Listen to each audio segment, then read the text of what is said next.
Hello everybody, it is I, Radio Dan ZL2 DTL, licensed amateur radio operator in New Zealand. My name is Daniel, and today, after a very long hiatus, I am back making this video, which is, I guess, kind of a tutorial. I'm just building, or mostly assembling, some of the components on a surface mount soldering practice kit to show you a bit about some techniques around surface mount soldering and a bit of a comparison of scale. It's been really great to make this video, and I hope you enjoy. So let's get into it. So let's get started with our kit. We've just got a relatively standard surface mount practice kit here. Off the side I've got my soldering iron already heated to 275 degrees, which is about what I'd use for most of these kind of kits generally, or it's where I try to start, and then I'd feel and see if it needs more heat or less heat. So we've got the manual showing the different sizes of the resistors, and some of the resistors fell out. So I picked this one because it's got a few different sizes of components, which is going to help you get a bit more of a feel for the scale of surface mount stuff. To actually complete the kit, I'll only be using, relatively standard solder and some flux.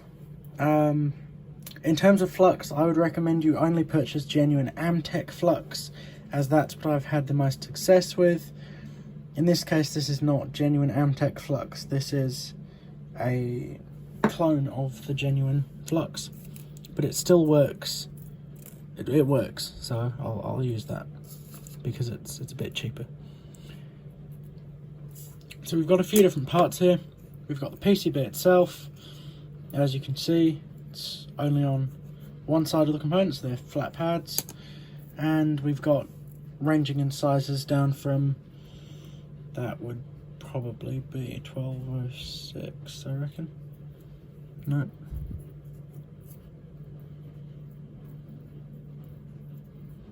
That's the size that I will write on the screen, which is very small. And then that's a bit more manageable in terms of surface mount. Like if you look at the actual tip of an iron or something, this is a relatively standard iron tip size, and that's the size of the pad, so it's fairly similar in size. Compare that to something more like this, where the tip of the iron is, larger than the actual component. So anyway, I'll get a few more bits out and we'll start building the kit. So in terms of actually assembling this, there's a few different types of components we'll see.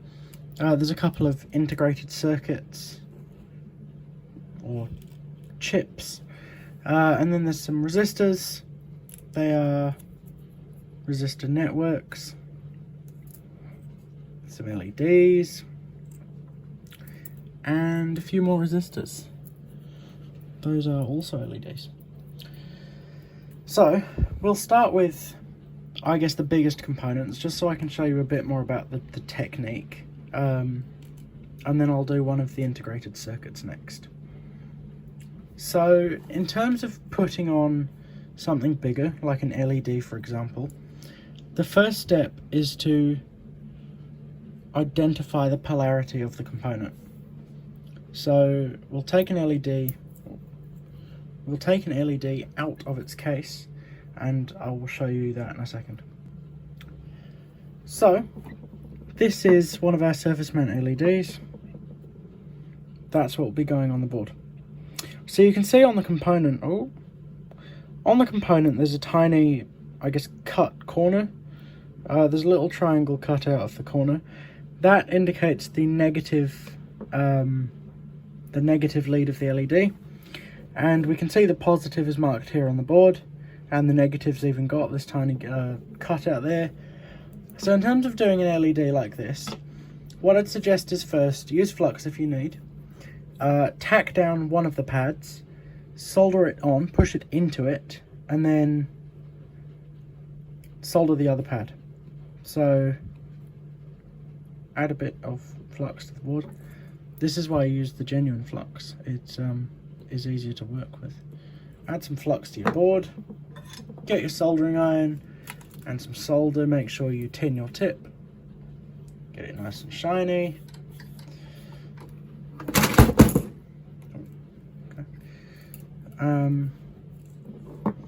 Then just place the iron onto the pad, add some solder, and allow it to flow across the pad. So now the pad has some solder on it. You can see it's fairly similar to, you know, your standard through-hole soldering. So ensuring the polarity of your LED is still correct, that cutout corner pointing towards where the negative is.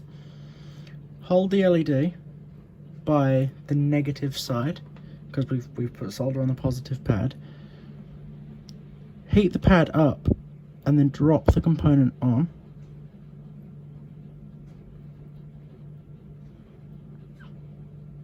Ensuring it's central or placed where you need it to be, while ensuring the pad is still hot as well. You, at this point, can realign it, so if it's not quite right, you can just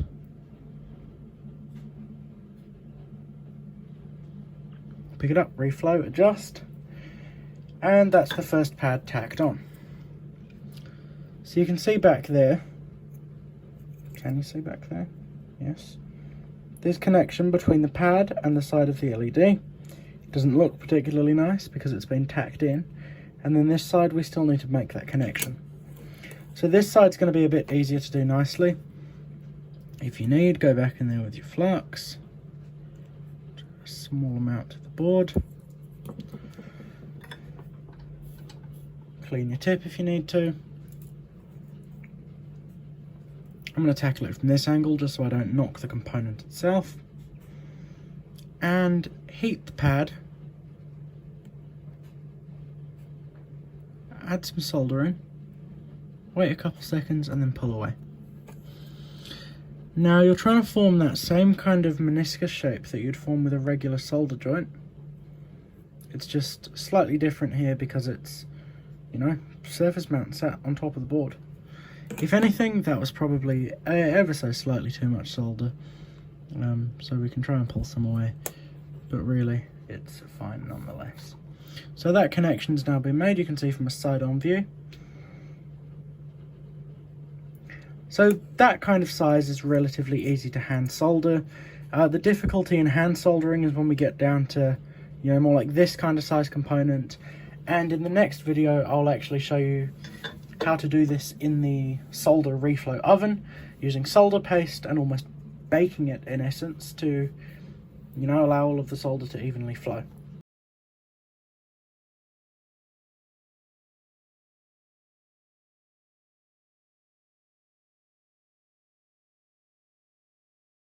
So there we go, I've soldered all of those ones now. They're not on particularly in a particularly even line, but I think really you can see the point of what I was trying to get across about actually soldering the components. In terms of getting them in a straight line, the best way to do that is, you know, tack one on relatively centrally in the pad and then spend the time actually positioning each LED before you solder it down. I didn't, because I didn't think it was really necessary in this case, but that's fine. Now, I'd like to move on to one of these ICs, as that's another very important component you'll need to learn how to solder. So in this case, the ICs usually have their parts numbers labelled on them. This one's the 74HC138, which is this spot IC2. So for an IC, it's very similar to the first one. All surface mount soldering is quite similar. Simply get your iron, and it's best to start by putting some solder on one leg first, or you can tin the whole kind of like all of the pad, tin all the pads, and then place the component on and then solder. I prefer to do it this way. So clean tip, add some flux to the first pad. Generally you go with one of the corners, so we'll add some flux to one of the corner pads. You need quite a lot of this flux, it's not a great flux. And then the flux also helps it stick a bit. So this notch on the board indicates that that's the side of the IC that holds pin 1. In this case, pin 1 is indicated with the tiny dot on the corner, so that's how we know the IC must go this way. Generally all text faces up, that's a good general rule for this. So on our board, sorry, I'll get that back on camera, what we want to do is get the IC very central, so it's even across each pads in both vertical and horizontal axes. So that looks about even now. The good thing about adding some flux onto one of the pads is it kind of can help slightly to hold it in a bit. So that's quite central on there now. What I'm going to do is I'm going to grab the iron, make sure everything's out of my way, clean my tip, tin it again, and then we're going to come in and we're going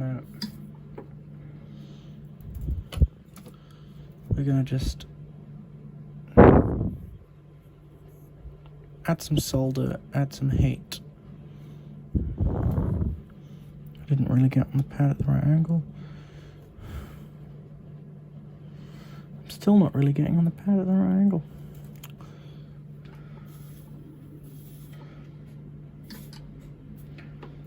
Some pads are easier to solder like this because there's more pad to actually solder to.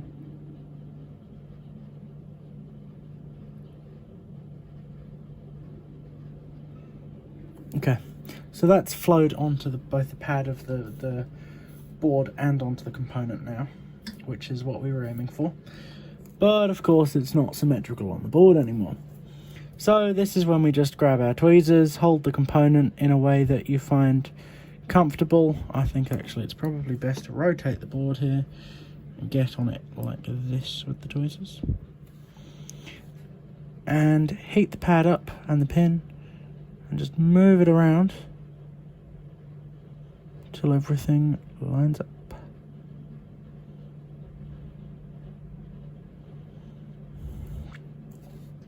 So that's lined up now. That corner's tacked on, and all of those pads are central on the pads on the board, which is what we are after. So now what you do is you can go around it one of a few ways, but I think in this case I'm just going to try, I'm not sure if it will work for this, but I'm going to try and drag solder them. So long bit of flux along all of those pads. You can definitely have too much flux, but in this case you can never have too much flux. And then what we'll do is we will get some solder on the tip of the iron and then add solder into the iron tip while we're pulling this across all of the pads. So something a bit like that. Didn't particularly work excellently in this case. We're left with quite a few bridges. Alright, that's fine. It's teaching and learning. So we're left with a few bridges. To clear bridges like this, generally you can just get the tip on the board and pull away. Just like that. So if there's any solder bridges, you just get the tip right in between where the bridge is. Pull. And pull. There we go. So that's the lazy way of trying to do it, I guess. I'm now going to go in and I have to individually touch up every pad anyway. So you're just trying to ensure that it looks like every pad has solder on it and is connecting to the IC. You also want to be cautious somewhat that the IC does not get too hot while you're trying to solder it. So that's now soldered on that side, and there's no more bridges. For these ones, I'm going to show you the proper way of doing it, which is simply, you can add flux now, so add some flux if you need, if you prefer, if you like. I'm trying to teach myself to turn to flux more often, I think. As much as soldering is a thing to learn once, it's also a skill you can always be developing. So what I'm going to do, you can see that on camera, yes. I'm going to heat the pad and then add a bit of solder and then pull away. So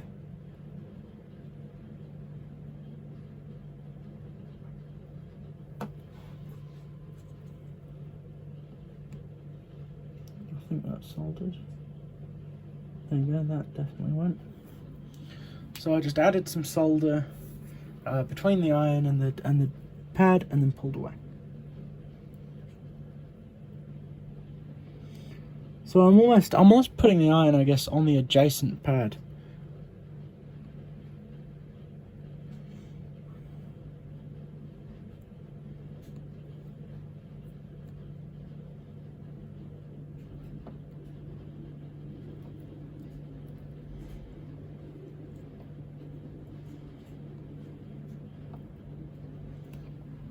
Okay, see, that's soldered now. So that's one way of doing it. There's two ways, I guess, of soldering IC pins, and they're all soldered. The flux leaves an absolute mess on the board. Just clear it away. So now we'll get to work on soldering in all of these resistors, and then I'll do the LEDs, and then I'll do these capacitors down the side. So these resistors, the values are listed in the schematic or piece of documentation. So it says here, the resistors we're trying to go for are R11 through to R22, 23, 24, 25, R25 maybe. So on the paper here, R11 through R25 is the 0805 size 1K resistors. So of our resistors, we've got three different kinds or three different sizes of resistor left. We've got 0603, 0805 and 1206.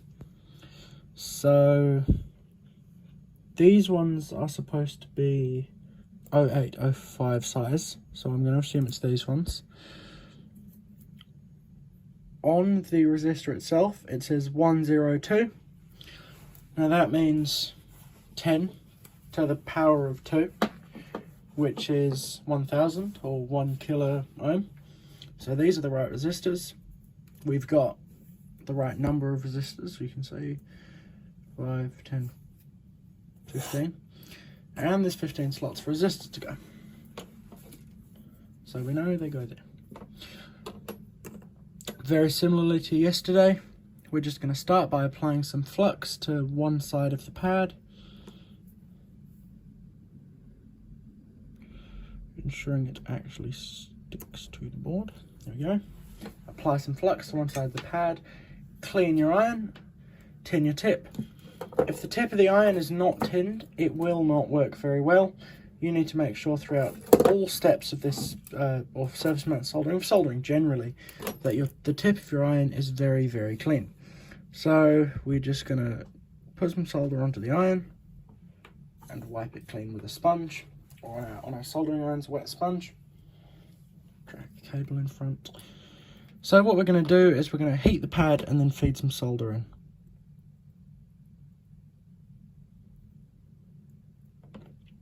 Just like so.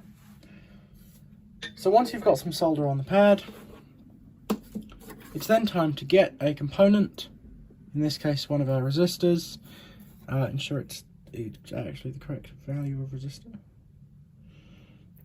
Open up the packaging they come in, So this is a packaging called tape and reel. This is because they're these big strips. Oh, I just dropped it. They're these big strips of components that come on, I guess, tapes. I'll put a picture on the screen now. And they come in these big tapes instead of these standard, I guess, you know, single components. So that's our resistor there, very, very small. I'm going to switch tweezers. These are much better tweezers. You can see inside they've got kind of ridges. This means the component doesn't slip so much while I'm trying to work with it. So we're going to hold it like that, just grabbing one side. Resistors are non-polarized, so it doesn't matter which orientation these go. I'm going to heat the pad and then push the component into the hot pad, making sure it's straight. It's not quite straight, so we're just going to straighten that up.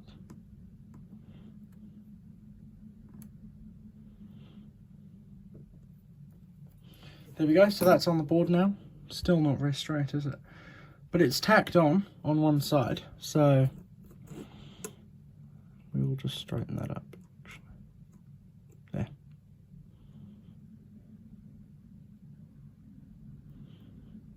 There. There we go. So that's on there. That's as straight as I can be bothered to get it right now. So with that there, you can then add some more flux on this side, and then heat, solder, and that's the resistor done. So you can see that one was slightly smaller. That's got too much solder on it. It's a bit harder to do this one unless you're quite close to the component. Usually I would be much closer, but I have to solder through the camera for you guys to see. But that's there now, that's on the board. Again, much harder to do this kind of 0805 size without magnification. You don't need a microscope, just a, you know, just a magnifying glass, or even in some cases a loop like this, a jeweler's loop, so you can then pull it out like that and magnify the component on the board while you solder it. So I'm going to do all of the rest of those resistors now. I just want to rewind. I haven't seen you in a long time. You got me feeling so lonely.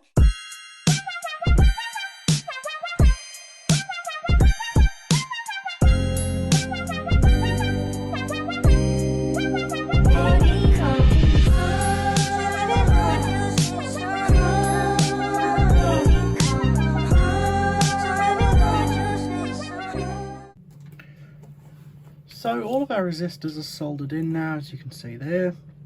And a very important step of this is checking that they are actually soldered onto the board correctly. So on our schematic here, you can see that we've got labelled all of these resistors, R21 through R25, and we're now going to use a multimeter to check whether what we expect these to read matches what the schematic tells us they should read. Now, by tells us it should read, I don't mean it will say there should be a certain amount of resistance between these points. But we know that all of these are the symbols for our resistors, labelled 21, 22, 23, 24, 25, 11 through 15, 16 and 20 and so on. Okay, now we know through some basic electronics theory that these resistors in series, because they're in series, all just add up. The total resistance between this point and this point is simply equal to the sum of these individual resistors. In this case, that would be R11 through 25, which are all 1K resistors. Okay? So because we've got 5 1K resistors, between this point here and this point here, we should be expecting 5K ohms of resistance. So we can now measure that using our multimeter set to ohms resistance mode on our board. So in theory, if I put one probe on here and another probe on this end, this should read 5 or around 5K ohms up here. let it auto range. 4.93k.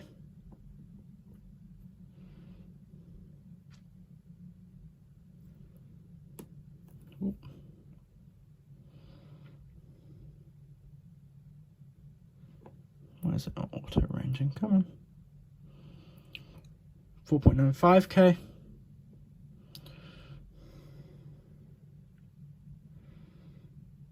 4.93k. So those in fact do read what we expect them to. So we know that all of those resistors are correctly soldered to the board. And why we know that is because all of these are shown in series on the schematic. Resistors in series add up to the sum of the total resistors. So we know that these are all connected because measuring between this point, which is one end of the series resistors in series, and this point, they measure around 5 kilo ohms plus or minus a bit of tolerance, which lets us know that those are in fact soldered on the board correctly. So there's two more components on this board I'd like to show you soldering. I'd like to do these capacitors. They're the same as these. There's lots of flux on the board, I need to clean that later.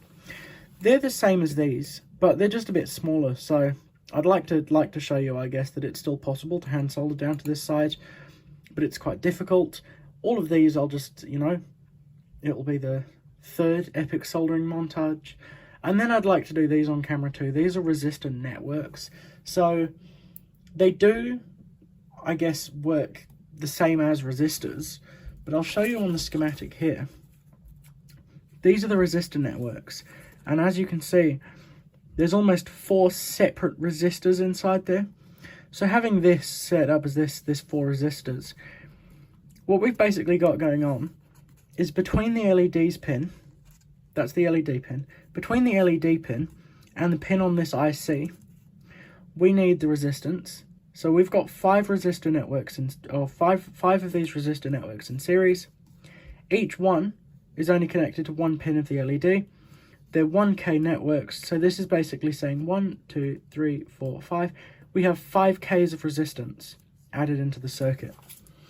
But the resistor networks are a much smaller package, so, we can solder one here and that will give us 4 lots of, 1K resistors for 4 of these LEDs, and then another lot of 4 for these 4 LEDs, connecting those to this circuit here.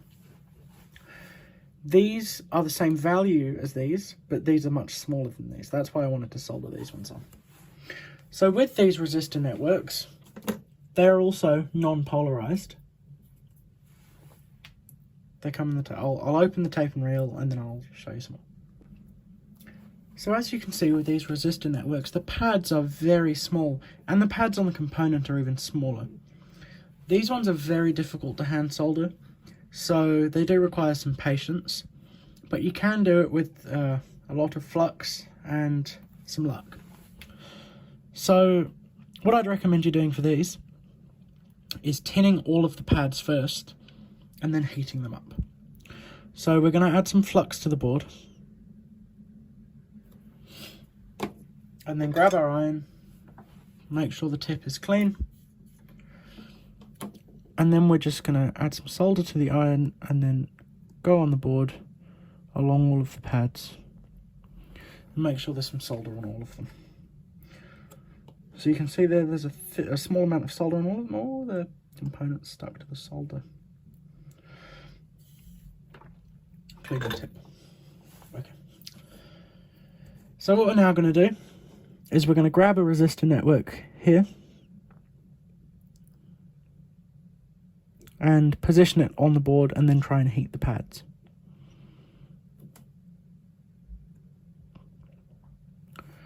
So we'll place it on the board, make sure it's placed centrally.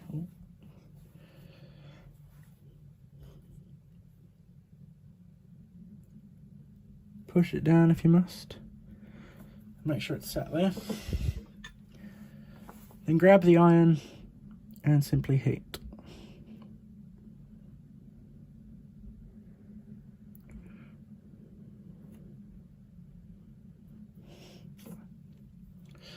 Did not work quite as expected. It's fine. Reposition. Solder.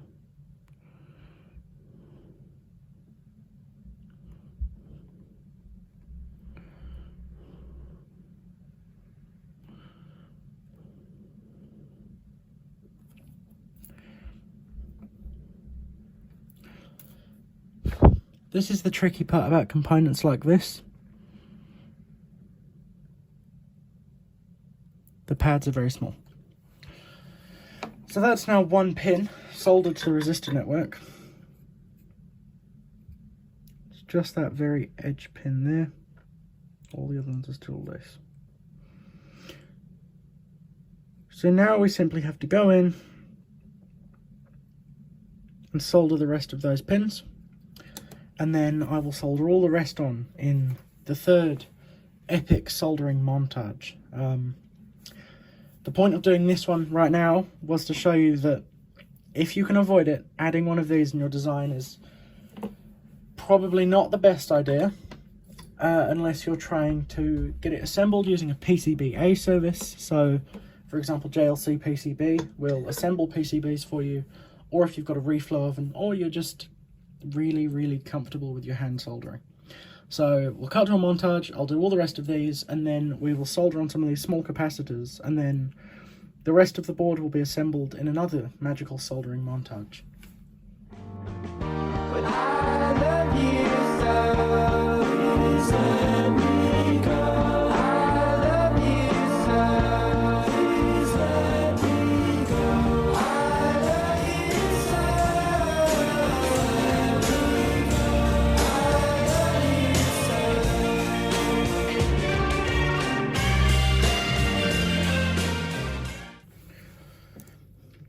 Just finished 5 of those resistor networks. They were trying to fight me the whole time, I'm convinced of it. They suck to hand solder. The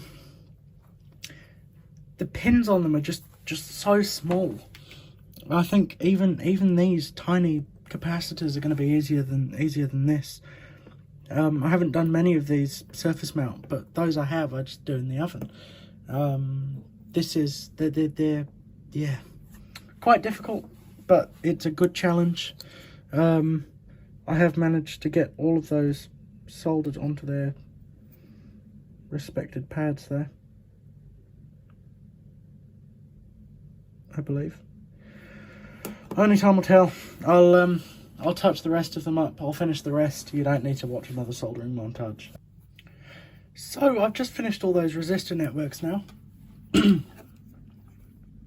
We've got those bottom 5 on.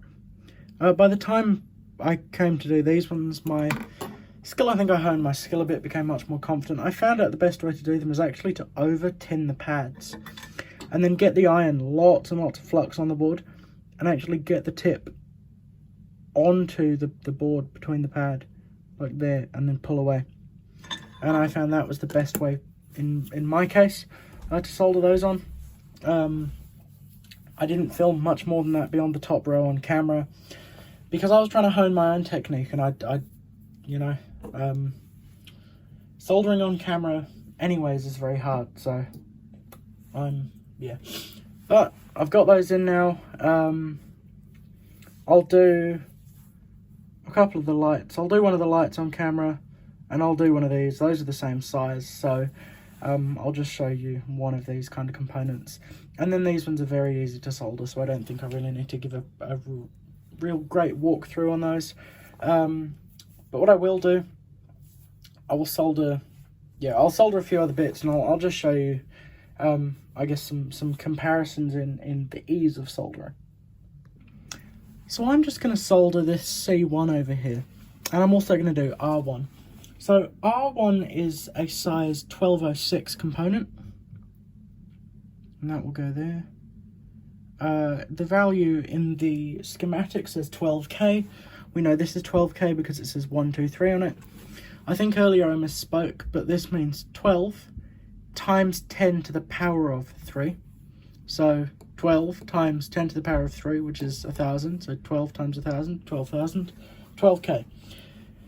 And then C1 over here, these do not have numbers or values written on them because they are so minuscule in comparison to the resistor there. The capacitor is only a tiny fraction of the size, and that is size, that's 0603 I think. So that's size 0603, which is 0.06 inches by 0.03 inches. and then that big resistor is 1206, which is 0.12 inches by 0.06 inches, which is it's about 2 mils long or something. So I've positioned both of those components in there just to show you, I guess, on the board. I'm not soldering them like that. So 1206 is definitely probably my favorite component to hand solder because it's so, you know, large. There's lots of room on the pad. So this one, very simply, tin your tip, make sure it's nice and clean. If your tip's not nice and clean, then it's not going to solder properly, and you're going to wonder, why is this not working? It's because your tip's not clean. Okay, solder on that pad. I'll also do some on the C1 pad. So you see with this one, we were able to kind of use more of the side of the iron. With this, you need to get really on the tip to ensure you don't bridge that pad.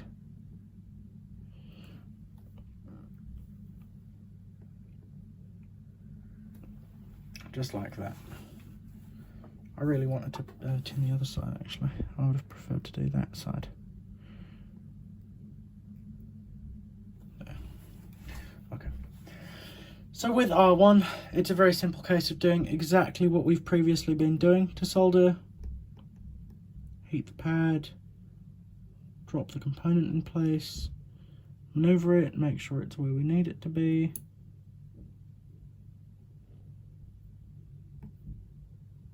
Once it's in place, remove the iron. It's still not very straight.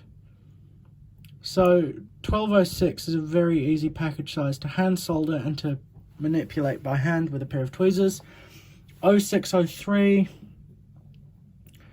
I would personally advise using hot air for, because it is very, very small.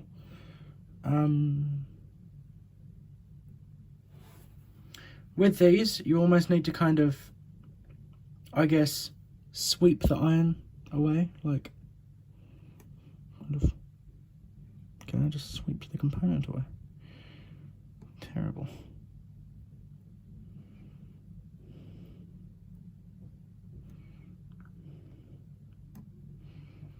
Kind of heat the pad and sweep away at the same time. It's a hard technique to get familiar with, but with practice it will become natural. So because I soldered one of those, I put solder on both of those pads first.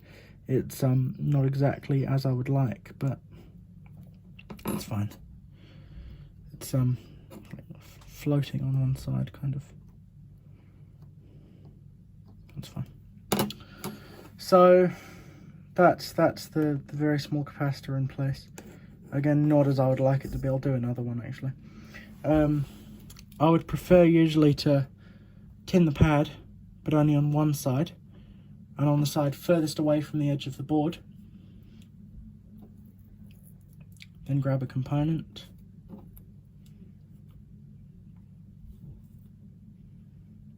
by the very edge, and then heat the pad, drop the component in place, and then push down on the top of the component to ensure it's flat on the board. And once that's in place, you can see it's flat from the back side. Just solder on the other pad. Clean it up. And there you go. So 0603 is hand solderable, as I've just proven, but it's very finicky compared to something like 1206, which is actually quite therapeutic to hand solder. In terms of soldering like this, I actually prefer when I can hand solder SMD like 1206. It is so much easier for me than through-hole stuff.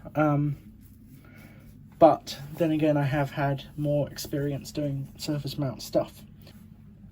I guess that's generally an overview of every type of component you're likely to encounter. That's why I picked this kit. It's got different sizes, different types of components, and I've shown you a bit about the difference in the difficulty between hand soldering something like this, which is the 1206 package, to something like this, which is 0603. This is half the size of this, and this is already minuscule. Compare that to you know, your standard resistor, I have to find a resistor now, that's just your standard 1/4 watt resistor, and it's already significantly smaller than that. And if you compare the 0603 to a 1/4 watt resistor, you know, it's the same width as the bands on the resistor. So it is very small, very finicky, but with practice, it becomes a lot easier. And with that, the Radio Dan surface mount soldering run-through tutorial practice course thingy has come to an end.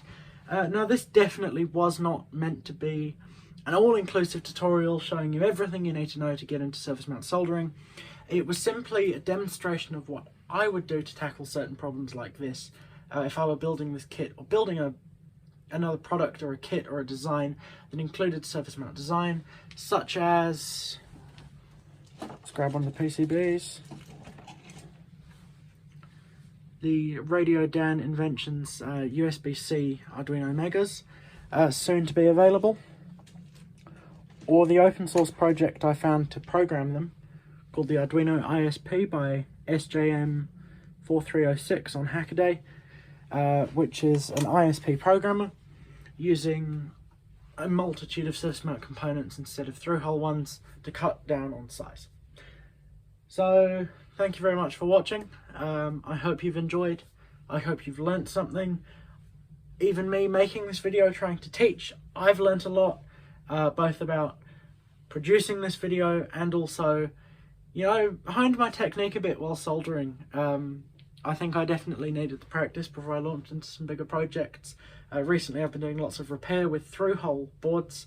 I did only one very small surface mount component repair on a PCB just a couple days ago, and that was only one of the SOIC 16 footprints, which is one like this, and that was on the QMX Plus transceiver. Anyway, I digress. Thank you very much for watching. Have a great day, evening, afternoon, morning, whenever you're watching this, and thanks for the support. See you in the next one.